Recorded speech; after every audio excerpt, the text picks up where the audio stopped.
The Kansas City Chiefs. Well, you dived right into it. I appreciate that. I was going to set you up, but I like it. Oh, my bad. No, Chiefs, what are they? They're the best team in the AFC right now. What? Mahomes is happy. This one is just for Jeff Saturday. I know we all love the Indianapolis. I was going to say. The Chiefs beat you so bad they make you want to fight them in the parking lot after the game. And if you experience that, you know exactly what it is. I know everybody hates to see the Kansas City Chiefs win it, but get out the way. Mahomes is back. He's smiling. He's sticking his tongue out at the game, and they're having a blast getting it done. Baker Mayfield, 6 weeks through the season, he is your MVP. Hey, this upcoming game against the Detroit Lions, they're going to have me and Dominique Foxworth out there playing wide receiver because they have no one left. But somehow or another, Baker Mayfield, 12 touchdowns, 1 interception. He still gets it done, and he talks trash, so you got to love that. Yes, the Pittsburgh Steelers going into it right now, they have found their winning formula. You know what it is? Run the football, and then let Rodgers run around and make plays with his legs.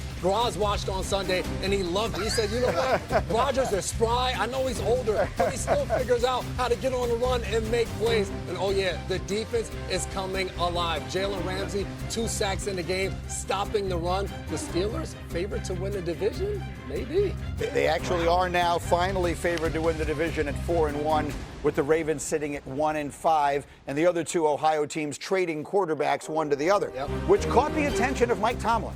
And he didn't like it, and he wants you to know it.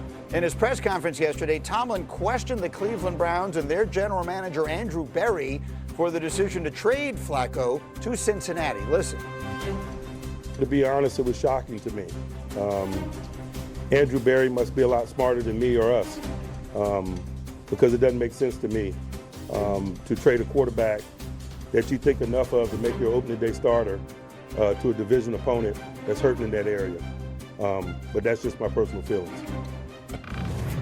I love it. I love it. My favorite tenure is awesome. The group chat to the public. Yeah. My favorite part is full name. They could have went on Andrew Berry on a lot more than that. He just waited until it was the Flacco thing. But you know what? Like it was last year that when they were playing the Colts and he told them, make sure you don't knock AR out of the game. I don't want to see Flacco. Flacco comes in and beats them. And so he's got he's seen some Flacco days where they come back. He's salty at Andrew for making that trade in the division. I love the old school mentality. Yeah, I think he does understand exactly what's going on, and that's why he doesn't like it. He feels like... What is it? What is going on? I mean, he feels like the Bengals got a little bit better, and the Browns don't care about what happens in the division this season. So they're like, all right, let me get some picks, whatever, and don't make my team. He wanted to go up against Jake Browning, and now he's got Joe Flacco. And you got him twice in the next few weeks. Yeah. So, yeah, if you're concerned about Flacco, then, yeah, I can understand being ticked off.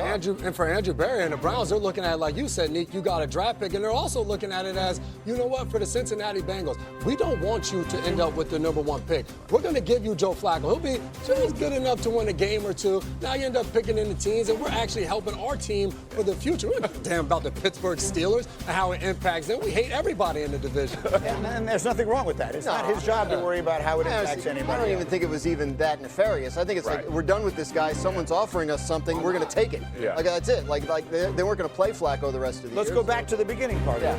Are the Pittsburgh Steelers going to win that division? I mean, the rules say somebody has to. Right. Like, that's in the rules. So, look, I don't. It hurts them. Yeah, I mean, at this point, you'd have to say yes. But, like, get back, if the Bengals beat them Thursday night, like, are all bets off? Do the Ravens have a softer schedule coming up and get their quarterback back healthy? I mean, it's not over. We've seen the Steelers start out hot and fade. That wouldn't be the first time it's ever happened. So they're the only ones, really, that things have gone well for so far in that division. Yeah, no, I think I would lean towards the Steelers. However, like the Ravens defense, without getting the people back, played a little bit better, honestly, a lot better against this Rams team. If Lamar comes back and that offense goes back to scoring 30 points and has It's a lot of ifs.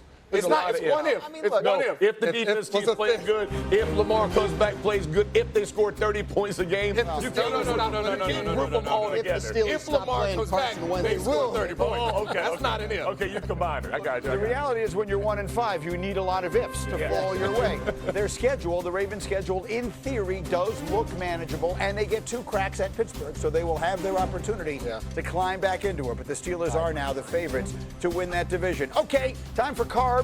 We start with Chicago and Atlanta last year, or excuse me, Chicago and Washington. Last year, the NFC North was the best division in the sport. 3 teams won at least 11 games. This year, all 4 teams look like they could be in the mix. They are the only division right now that every team currently has a winning record. Take a look at the Packers and Lions, heavily favored to win that division. The Vikings, right now, the longest odds to win the division. So we asked everyone before we started, who do we like winning that division? And I see it split between Detroit and Green Bay, which is probably not a surprise. Jeffrey. Yeah, I just like the Lions. I think ultimately this team's going to get healthy on the back end of their defense. They're going to be better. This is a tough-minded football team who is extremely explosive. I know they lose to the Chiefs, a tough game. Things don't go out. The 2 4th downs don't work out their way.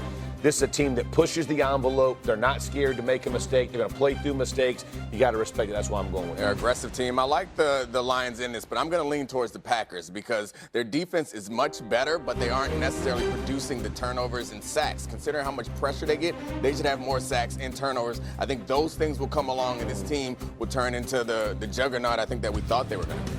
I'm having a tough time. I picked the Lions to go to the Super Bowl before the season started, and I don't see any obvious reason to back off of that at this point, except that both of these teams, we have to remind ourselves it's still the middle of October. Yeah. But if I recall, when we got working through the playoffs last year, all these teams got knocked out quickly. And I could see it happening again. They all have these big, obvious kind of flaws, and those teams out west that no one is paying attention to. Yep. And Tampa, like I'm not sure that while this might be the strongest division top to bottom, I'm not sure these are the best teams. They beat each other up a little bit too over the course of a season. I think and Detroit's already doing that thing where everybody on defense gets hurt, so you're starting to see that.